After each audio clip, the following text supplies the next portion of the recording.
kumukulo na nga. At ilagay natin ang kangkong. Ayan. Oops, ang dami.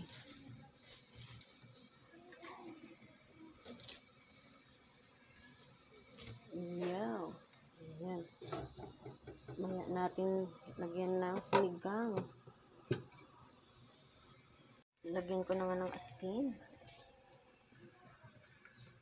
Ayan, timpla-timpla din pag may time. Ayan nga, ako yung nga nag-voice na kasi tamad na kayong mag-nood ng aking video na walang voice. Kala nyo ha, hindi ko napapansin ha. Naghihina ang ating viewers, charot. Joke lang. Ayan. At bitchin siyempre.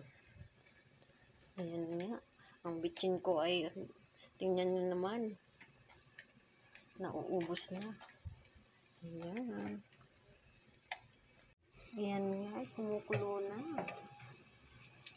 Lagyan ko na nga ng sinigang. Hindi nga kalamansi ang nilagay ko kasi nga mahal ang kalamansi ngayon. Kaya sinigang na lang.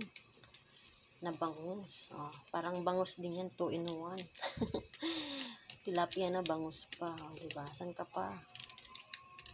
Ayan. Mas maasin kasi ito kaysa kalamansi.